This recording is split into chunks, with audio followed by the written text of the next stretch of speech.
मेरा नाम सोनू कंवर, कक्षा 7 है। कलयुग समाज के अशुभ लक्षण।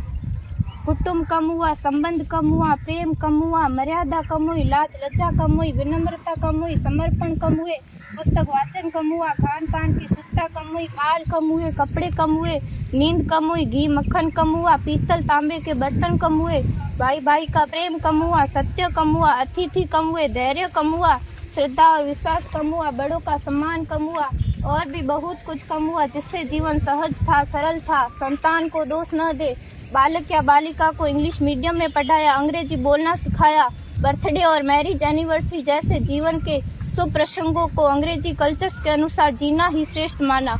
माता पिता को मम्मी डैड कहना सिखाया। जब अंग्रेजी कल्चर से परिपूर्ण बालक या बालिका बड़ा होकर आपको समय नहीं देता, आपकी भावनाओं को नहीं समझता, आपको तुच्छ मानकर आपसे जुबान लड़ाता, जब आपको बच्चे में कोई संस्कार नजर नहीं आता, तब घर के वातावरण को गमगीन किए बिना, संतान को दोष दिए बिना एकांत में जाकर रो लीजिएगा, क्योंकि पुत्र या पुत्री की पहली वर्षगांठ से ही भारतीय संस्कारों के बजाय, मंदिर जाने के बजाय केक कैसे काटा जाता है, यह सिखाने वाले आप और अम्मी है। जब बच्चा पहली बार घर से बाहर निकलता है तो प्रणाम और आशीर्वाद के बदले बाय बाय कहना सिखाने वाले आप और अम्मी है।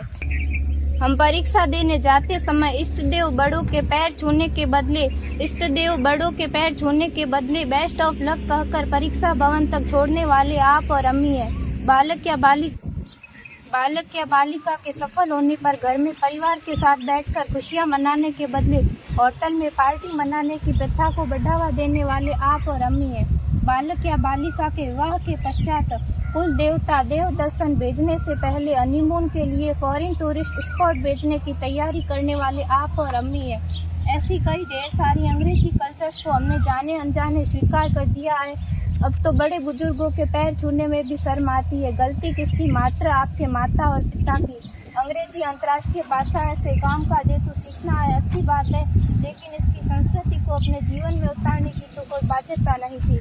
अपनी समृद्ध संस्कृति को त्याग कर नैतिक मूल्यों, मानवीय संवेदनाओं से रहित अन्य सभ्यताओं की जीवन शैली अपनाकर हमने क्या पाया? अवैध संबंध, टूटते रिश्ते, व्यसन युक्त धन, थके हारे मन, छल भरे रिश्ते, अनुशासनहीन संतानें, असुरक्षित समाज। एक बार विचार जरूर कीजिएगा कि संस्कारवान पीढ़ी क्यों आवश्यक है।